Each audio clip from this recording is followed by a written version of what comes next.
At what point do you stop saving and start investing?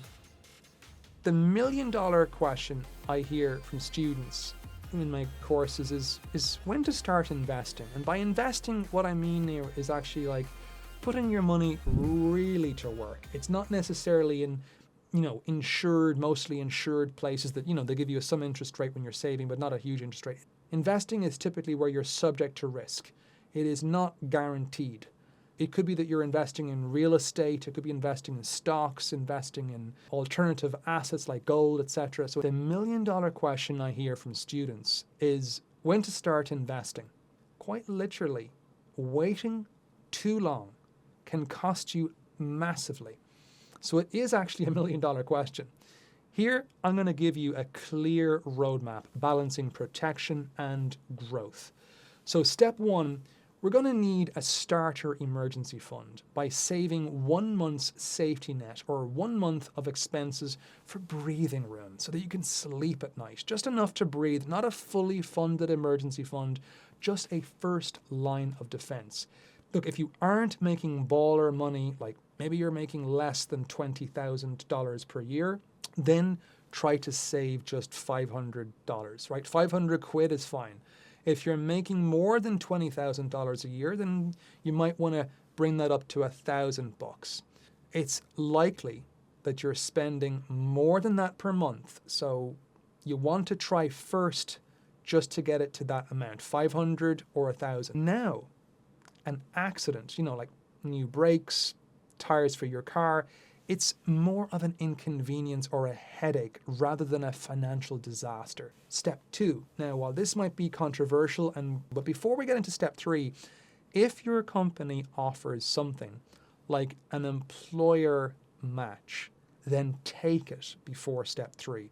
We'll go into details soon. I just wanted to flag it for timing purposes. If your employer plan is dollar for dollar up to, let's say, for instance, 5%, then if you put 5% of your gross salary in, the employer adds an extra 5%. This is like free money. This is on top of your income. It's not part of your gross salary, right? They just give you, if that's 100,000 you're making, you put 5,000 away, the employer gives you an extra 5,000 as if you were earning 105,000. And again, it's tax-free, so it just comes in. Well, that's like you put in 5, the employer gave you an extra 5, now you got 10, so it's instantly 100% return on those matched dollars. So you contribute $1, your employer adds $1. Now, in some cases, it could be like 50 cents per dollar, let's say up to 6%.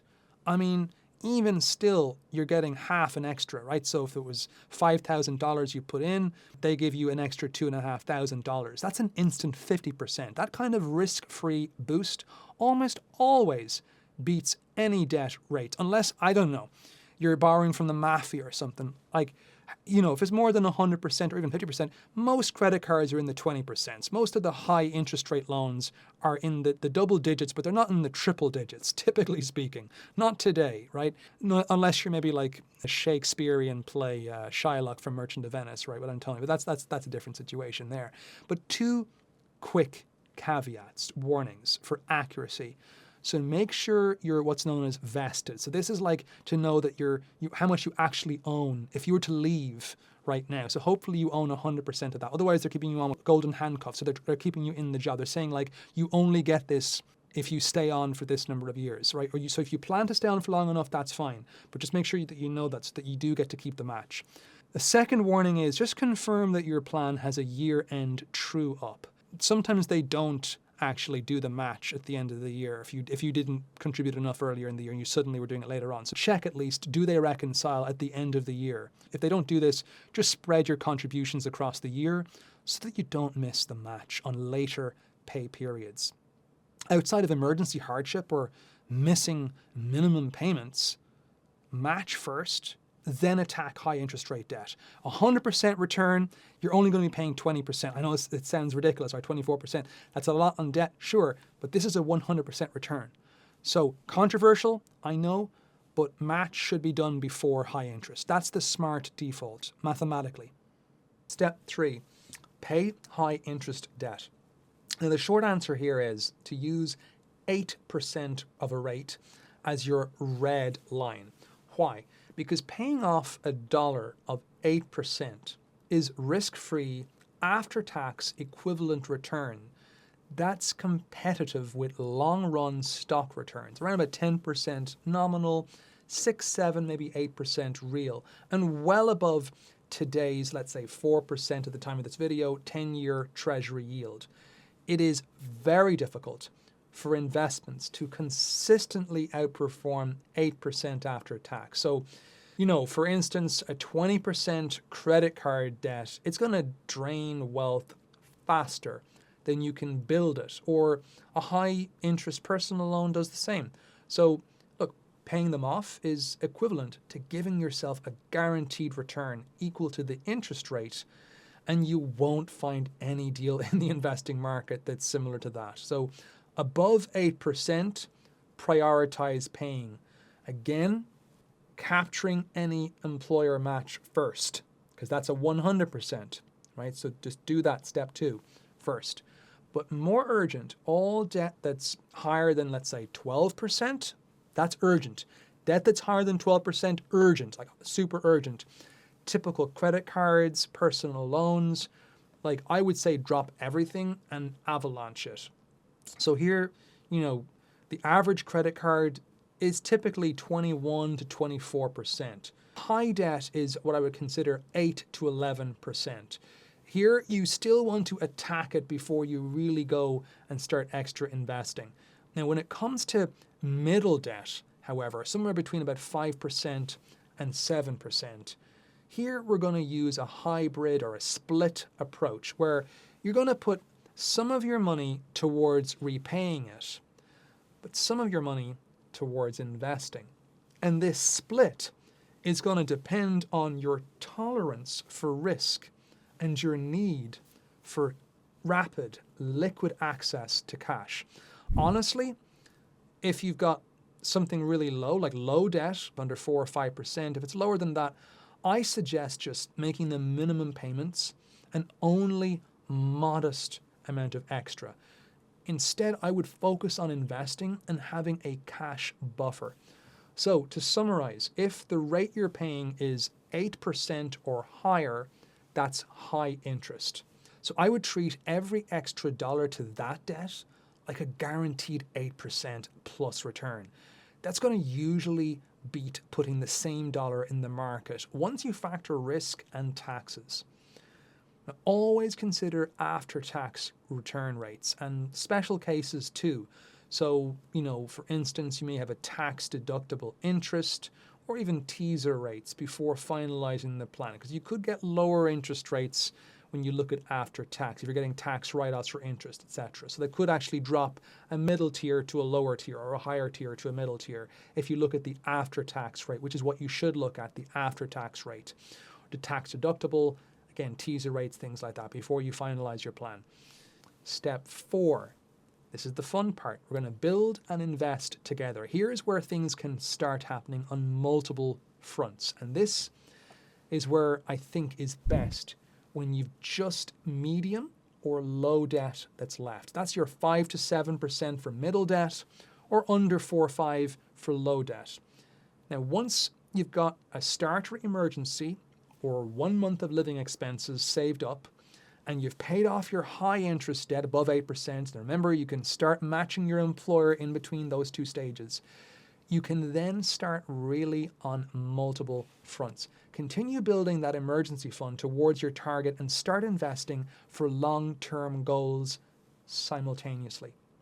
Oh, and speaking of that emergency fund, time to talk about that. So that's usually 3 to 6 months worth of living expenses. Longer if you've got more unstable income, you're the main breadwinner, you've got multiple dependents like children or your relatives that are depending on your money. Maybe you're highly risk averse, you don't like risk. You could go all the way up, usually up to about 2 years. That's typical. But honestly, everything over a year means that you are very, very, very risk averse. And you're probably leaving a ton of money on the table you're missing out on. So I would suggest at the very least that you question why you need more than 1 year's living expenses. So part of the reason I say this is don't forget, like, your emergency fund isn't there to make you that much money. It's there for emergencies. You will be having at some point other investments. You're going to be having investments that are going to actually make you money. So that's what's really going to accelerate you. And eventually you might have hundreds of thousands, if not more, in investments. You will. The average person on minimum wage over their lifetime, on minimum wage, makes more than $1 million. The median person in the US makes more than $3 million of income in their lifetime. So if you can put some of that away, you will have more. And if you will have more, you want to ask yourself, do I want to have years worth not making any money? Or is 1 year sufficient? Again, if you are going towards 2 year, like, really ask yourself that. If you're going above 2 years, maybe buying a bunker, lots of tins of beans. Okay, maybe that's your personality type. That's fine, but at least have a rationale. I beg you, even if you're just keeping money on the side, maybe you want to have gold, you want to the silver, bullets, you name it, right? I'm not bashing anyone. If you want to do that, that's you. You do you.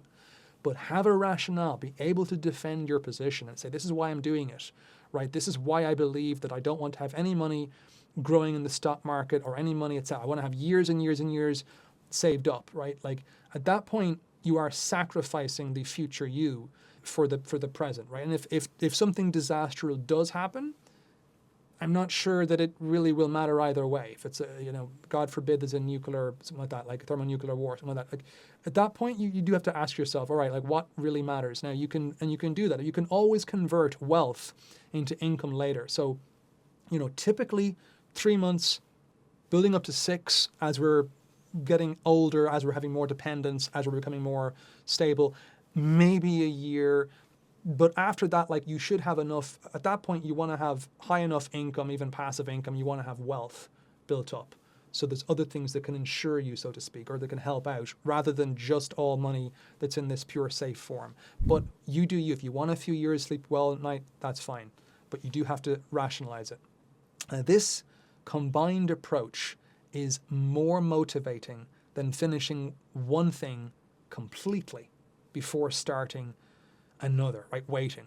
Because you see progress in different areas of your financial life simultaneously. Now, you could split it 50-50, like you could put 50% of savings/investment money towards emergency fund and the remaining 50% towards investing. This split depends on your comfort level and timeline. Again, if you're more comfortable with risk, you want to put more of that towards investing. If you're thinking like, you've got years and years and years into the future, maybe you want to do investing first because you think, well, it's going to actually like build up over time. It's totally up to you. As much as possible, though, try to keep trying to move forward, right? Just one foot in front of the other. And therefore, I would recommend simultaneously at the same time up to a point that you're comfortable with.